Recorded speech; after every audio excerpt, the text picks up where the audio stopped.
आज हम एक महात्मा बुद्ध की कहानी पढ़ेंगे। पहचान। एक बार एक आदमी महात्मा बुद्ध के पास पहुंचा।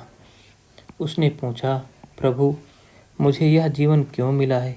इतनी बड़ी दुनिया में मेरी क्या कीमत है? बुद्ध उसकी बात सुनकर मुस्कुराए और उसे एक चमकीला पत्थर देते हुए बोले, जाओ, पहले इस पत्थर का मूल्य पता करके आओ। पर ध्यान रहे, इसे बेचना नहीं है, सिर्फ मूल्य पता करना है।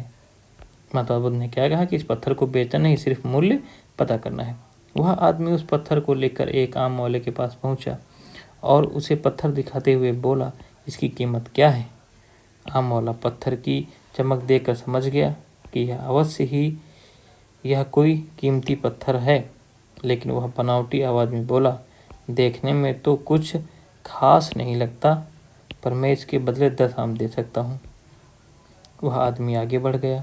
सामने एक सब्जी वाला था। उसने उससे पत्थर का दाम पूछा। सब्जी वाला बोला, मैं इस पत्थर के बदले 1 बोरी आलू दे सकता हूँ। आदमी आगे चल पड़ा। उसे लगा पत्थर कीमती है, किसी जौहरी से इसकी कीमत पता करनी चाहिए। वह एक जौहरी की दुकान पर पहुंचा और उसकी कीमत पूछी। जौहरी उसे देखते ही पहचान गया कि यह बेशकीमती रूबी पत्थर है जो किस्मत वाले को मिलता है।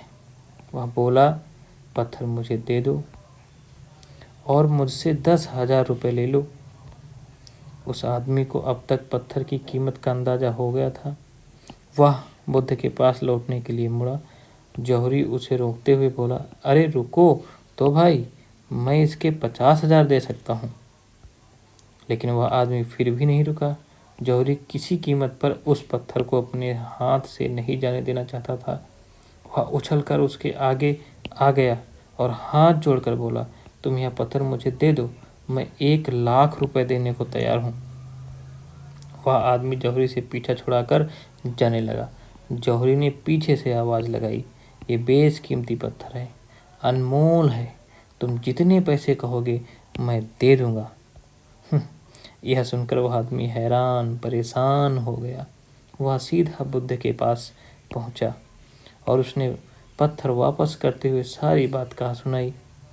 बुद्ध जी मुस्कुरा कर बोले, आम वाले ने इसकी कीमत 10 आम लगाई, आलू वाले ने 1 बोरी आलू और जौहरी ने बताया कि अनमोल है। इस पत्थर के गुण जिसने जितने समझे, उसने उसकी उतनी कीमत लगाई। ऐसे ही यह जीवन, अब बुद्ध जी बहुत इंपॉर्टेंट बात कह रहे हैं कि यह जीवन हर आदमी एक हीरे के समान है। दुनिया उसे जितना पहचान पाती है, उसे उतनी महत्ता देती है। लेकिन आदमी और हीरे में एक फ़र्क यह है कि हीरे को कोई दूसरा तराशता है और आदमी को खुद अपने आप को तराशना पड़ता है। तुम भी अपने आप को तराश कर अपनी चमक बिखेरो, तुम्हें भी तुम्हारी कीमत बताने वाले मिल ही जाएंगे।